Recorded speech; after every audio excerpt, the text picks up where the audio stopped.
아멘.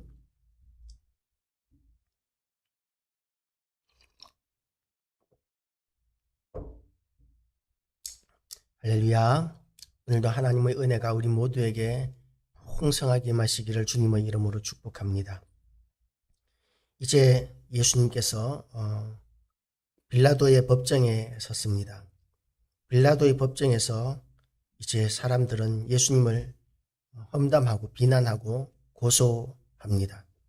대제사장의 뜰에서 그렇게 예수님께서는 그렇게 모욕을 당하시고 그렇게 수치를 당하시고 고난을 밤새도록 당하시고 그리고 대제사장의 뜰에서 내려진 그 판결을 유대인들은 그대로 집행하기 위해서 로마 총독에게로 데리고 옵니다. 당시에 유대인들에게는 사형을 집행할 권한이 없었기 때문에 이제 로마 총독의 입을 통해서 예수님을 공식적으로 합법적으로 처형하기 위한 그런 목적으로 빌라도의 법정에 예수님을 데리고 온 것입니다. 그리고 예수님께서 총독 앞에 섰을 때에 총독은 예수님에게 대해서 아무런 죄를 찾지 못합니다. 그래서 이 빌라도 총독은 이 예수님을 처벌하기를 원치 않았습니다.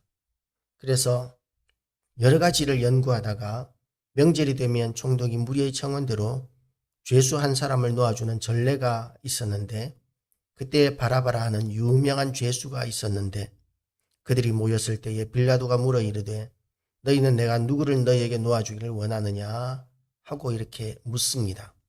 여기서 유명한 죄수라는 말을 또 다르게 해석하면 악명 높은 죄수라고 이렇게 해석이 됩니다. 악명 높은 예수, 바라바라 하는 그냥 유명한 억울한 죄수가 아니라 너무나 악명이 높은 죄수라서 바라바는 마땅히 죽어야 할 자라고 온 천하가 그렇게 공감하고 있던 죄수입니다. 그래서 그들에게 이제 바라바를 대상으로 이 바라바는 설마 놓아주라고 이야기하지 않겠지 하는 그런 기대감으로 빌라도는 바라바와 예수 둘 중에 한 사람을 너희가 선택하라고 이렇게 이야기합니다. 누구를 놓아주기를 원하느냐? 누구를 놓아주기를 원하느냐? 사람이 정상적인 상황이라면 그러면 당연히 죽어야 할 자를 사형시키고 죄 없는 자를 놓아주는 것을 선택할 것입니다.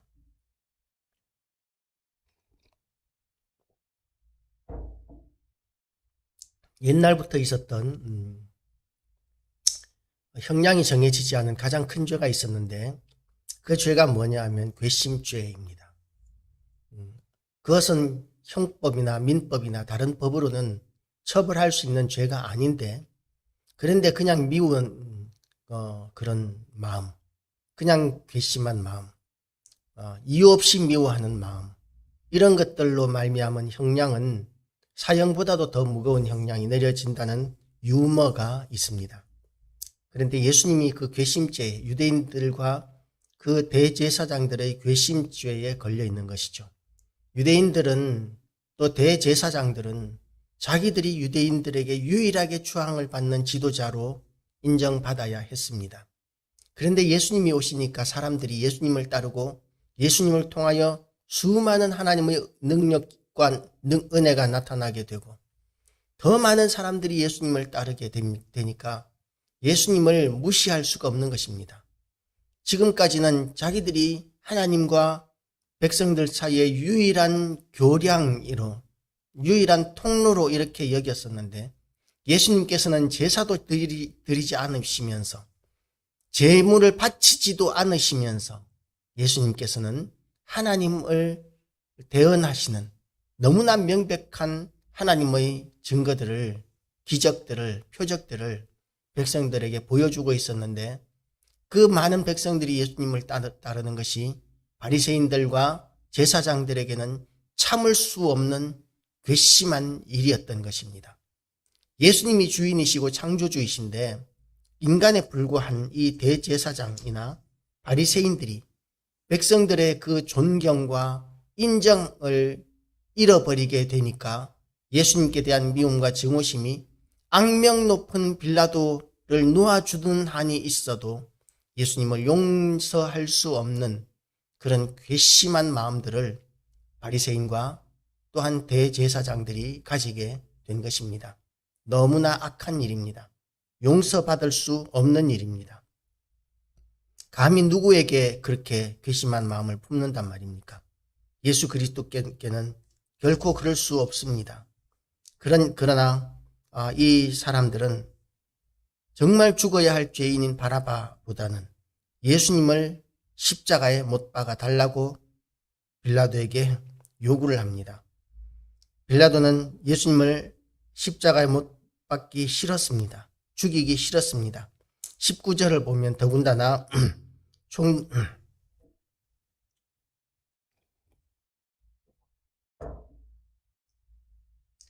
총독이 재판석에 앉았을 때에 그의 아내가 사람을 보내어 이르되 저 오른 사람에게 아무 상관도 하지 마옵소서. 오늘 밤에 내가 그 사람으로 인하여 애를 많이 태웠나이다 하더라. 꿈을 통해서 이런 어떤 예언을 하는 사람들이 있습니다. 지금도 이렇게 예언적인 꿈을 꾸는 사람들이 있습니다. 우리가 모든 꿈이 예언적인 꿈이 되는 것은 아니지만 그러나 때로는 꿈을 통해서 우리는 예언적인 일들, 미래의 일들을 우리가 볼 수 있게 되기도 합니다. 그런데 총독의 아내에게는 특별히 이렇게 예언적인 꿈을 꿀 수 있는 특별한 능력이 있었던 것 같습니다. 그러니까 이 총독의 아내가 빌라도에게 이 사람을 해롭게 하지 말라고 아무 상관도 하지 말라고 이렇게 사람까지 보내서 신신당부를 합니다. 빌라도의 입장에서는 또 그 당시의 미신적인 사회적 문화에서는 이런 말을 무시할 수가 없습니다. 그래서 빌라도는 예수님이 죄 없는 분이신 것을 알았고 죽이고 싶지 않았지만 그러나 대제사장들과 장로들의 무리가 이렇게 예수님을 죽이고자 하는 것에 대해서 빌라도는 결연한 의지가 없었다고 봐야 합니다. 그냥 빌라도는 흘러가는 대로 흘러가고 싶었을지도 모르겠습니다. 그러나 빌라도는 그래서는 안 되는 사람입니다. 왜냐하면 무죄한 피를 흘리지 않을 수 있는 최후의 보루가 바로 총독의 결정에 달려 있기 때문에 그렇습니다. 그래서 이 빌라도가 바라바, 더군다나 악명 높은 죄수, 우리가 지금 가장 악명 높은 죄수로 누구를 생각합니까? 연쇄살인범들, 강간살인범들, 정말 우리가 용서할 수 없는 그런 연쇄살인범들 많이 있는데 그런 사람들은 절대로 우리는 용서하지 말아야 한다고 생각합니다. 어린아이를 유괴하고 또한 흉악한 짓을 하고 그리고 살인하는 이런 사람들에게 대해서 우리는 용서하지 말아야 한다고 생각합니다. 그런데 그런 사람 가운데 하나인 가장 악명 높은 바라바라 하는 그런 사람과 예수님은 비교할 수가 없는데 그런데 사람들은 바라바를 놓아달라고 합니다. 예수님을 죽이기 위해서입니다. 왜 이렇게 바라바를 놓아달라고 이렇게 하면서까지 예수님을 죽이고자 하느냐 하면 그 마음이 너무나 악하기 때문에 그렇습니다. 그래서 빌라도가 다시 한번 묻습니다. 바라바는 놓아주겠다. 그러면 이 예수는 어떻게 하면 좋겠느냐? 예수도 놓아달라고 하면 내가 놓아줄 마음이 있다는 식으로 이야기를 합니다. 빌라도가 이르되 그러면 그리스도라 하는 예수를 내가 어떻게 하랴? 다 이르되 십자가에 못 박혀야 하겠나이다. 빌라도는 다시 묻습니다. 그가 이르되 어쩌미냐? 무슨 악한 일을 하였느냐? 그들이 더욱 소리질러 이르되 십자가에 못 박혀야 하겠나이다 하는지라. 빌라도는 여러 가지 모양으로 애를 쓰기는 썼습니다. 예수님을 십자가에 못 박을 무슨 죄가 있느냐? 라고 이렇게 이야기하는데 군중들은 예수님을 십자가에 못 박아야 하는 명백한 명분은 없습니다. 그러니까 이 논리적이고 합리적으로 설명하는 것이 아니라 떼법을 사용합니다. 떼법. 헌법 위에 있는 법이 떼법이라는 말을 우리가 하지 않습니까? 그러니까 예수님을 십자가에 못 박혀야 하겠나이다. 십자가에 못 박혀야 하겠나이다. 라고 이렇게 큰 소리를 치는 것이죠. 우리가 광우병 사태 때를 기억해 보면 그때 이후로 광우병으로 죽은 사람이 전 세계 한 명도 없음에도 불구하고 온 나라 사람들이 이 미국 소고기를 먹지 않게 해달라고, 미국 소고기 수입을 금지해달라고 이렇게 온 나라가 들고 일어났었던 일이 있었습니다. 그 미국 소가 해로운 이유는 바로 미국 소는 너무나 오래되었기 때문에 광우병 인자가 있을 수 있다라는 게 이유였었던 것이죠. 그래서 미국 소는 뭐 몇 개월 이하만 수입하도록 이렇게 약속을 하고, 그리고 이제 그 사건이 얼마나 오래 갔는지 모릅니다. 어떤 사람은 내가 청산카리를 먹을지언정 소고기는 먹지 않겠다라고 이렇게 이야기했었습니다.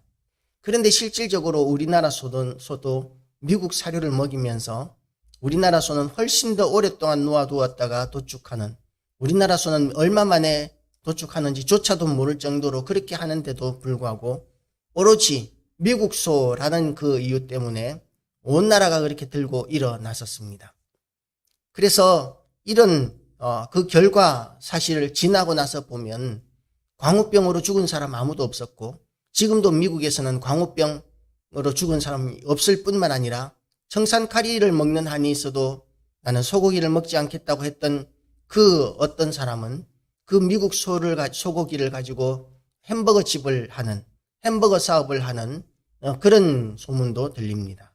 지나고 나서 보니까 아무것도 아니었지만 백성들은 그 당시에는 너무나 심각했던 것이죠. 지금 대제사장들과 바리새인들이 그와 같은 입장입니다. 예수님에게서는 아무런 죄를 찾을 수 없지만 용서할 수 없는 예수님께 대한 증오와 미움이 있었던 것이죠. 그게 왜 그러냐 하면 바로 자기들이 용서할 수 없는 죄인이기 때문에 그렇습니다. 그래서 백성들에게 이렇게 빌라도가 다시 묻습니다. 빌라도가 아무 성과도 없이 도리어 밀란이 나려는 것을 보고 물을 가져다가 무리 앞에서 손을 씻으며 이르되 이 사람의 피에 대하여 나는 무죄하니 너희가 당하라. 빌라도는 이 사람 예수님을 살리고 싶었지만 밀란이 나려고 하니까, 반란이 일어나려고 하니까, 반란이 일어나고 밀란이 일어나게 되면 총독이 책임을 져야 합니다. 강압적으로라도 진압을 해야 하는데, 그런데 지금 빌라도에게는 그렇게 많은 군대가 없었던 것 같습니다. 그러니까 이제 빌라도는 아무 성과도 없이 도리어 밀란이 나려는 것을 보고 물을 가져다가 무리 앞에서 손을 씻으며 이르되 이 사람의 피에 대하여 나는 무죄하니 너희가 당하라. 그러나 본디오 빌라도에게 고난을 받으사 십자가에 못 박혀 죽으시고 라고 이렇게 우리는 사도신경을 할 때마다, 새벽 예배 때마다 사도신경을 통하여 빌라도의 책임에 대하여, 죄에 대하여 우리는 고백하면서 이렇게 하루를 시작합니다. 빌라도가 비록 나는 죄가 없다고 이렇게 손을 씻으면서 공공연하게 선포했을지라도 예수님을 십자가에 못 박아 죽인 가장 중요한 죄, 큰 죄로부터 자유로울 수 없습니다. 백성이 대답합니다. 백성들은 또 한 발 더 나아갑니다. 다 대답하여 이르되 그 피를 우리와 우리 자손에게 돌릴지어다 하거늘. 그 피를 우리와 우리 자손에게 돌릴지어다 하거늘. 이게 얼마나 무서운 말인지를 모릅니다. 하나님의 진노와 하나님의 징벌이 얼마나 무서운 일인지 모릅니다. 그리고 어떻게 되었습니까? 이 유대인들은 이제 얼마 뒤에 반란을 일으키게 되고 그 반란으로 말미암아 로마 군대가 이제 진압하기 위하여 오는데 수백만의 사람들이 예루살렘 성으로 도피해서 로마를 대적합니다. 그 당시에 100만, 200만은 엄청나게 많은 한 나라의 백성에 해당하는 엄청나게 많은 숫자입니다. 그런데 그 많은 숫자의 백성들이 예루살렘 성 안에서 로마에 항거했었지만 그러나 그 결과는 몽땅 도륙을 당하는, 너무나 참혹한 죽음을 당하는 결과로 나타났었습니다.